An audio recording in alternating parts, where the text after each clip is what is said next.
have that power.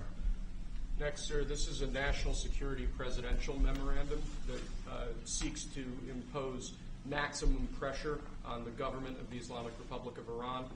Many of these provisions are similar to actions that your administration took during your first administration. The basic idea here is to have every department and agency, or many departments and agencies in your government attempt to sanction and control Iranian activities, particularly relating to the Iranian nuclear program and the Iranian export of terrorism through support of various proxy groups abroad.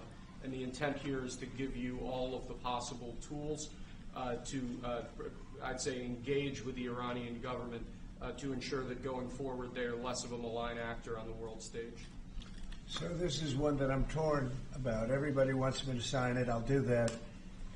It's very tough on Iran. It's what we had before. We would have never had the problem. You would have never had October 7th.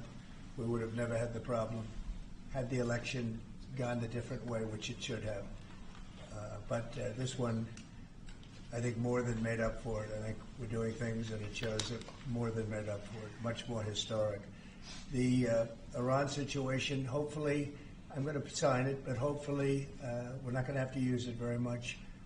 We will see whether or not we can arrange or work out a deal with Iran, and everybody can live together, and maybe that's possible, and maybe it's not possible.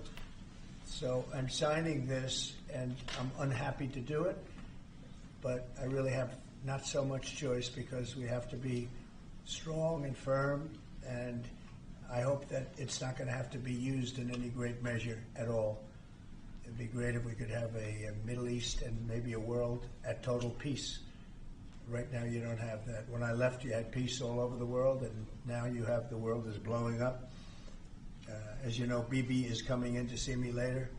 Others are coming in to see me. We'll see what we can do. But I'm signing this, and hopefully it will be a document which won't be very important, will hardly have to be used. So what kind of deal would you be prepared to Well, make? we're going to see. I mean, we're going to see.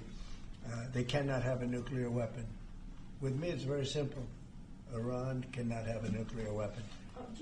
We don't want to be tough on Iran. We don't want to be tough on anybody, but they just can't have a nuclear weapon. Mr. President, are you going to engage in conversations with your counterpart in Iran? I would. Do you want to block the sale of Iranian oil to other nations? Well, we have the right to do that, and that's what I did before, and they had no money. They wouldn't have had the money for Hamas or Hezbollah and anybody else. It could have been solved, this thing. It just, if things went the way they should have, this would have been over long ago, but it's not over. How close do you think Iran is to developing a nuclear weapon? I think they're close. They're too close. But again, you could go back 4 years. I would have said they would have had it during this intervening period. But they're pretty close, Peter. And why say that you're unhappy to sign it if it's Iran and their proxies who will threaten to retaliate against you and your team by killing you guys for taking out Soleimani? Well, they haven't done that, and that would be a terrible thing for them to do. Not because of me. If they did that, they would be obliterated. That would be the end. I've left instructions. If they do it, they get obliterated. There won't be anything left. And they shouldn't be able to do it. And Biden should have said that, but he never did. I don't know why. Lack of intelligence, perhaps. But he never said it. If that happens to a leader, or close to a leader, frankly, if you had other people involved also, you would call for total obliteration of a state that did it. That would include Iran. So I'm signing this, and it's a very powerful document, but hopefully we're not going to have to use it. Mr. President, if the Prime Minister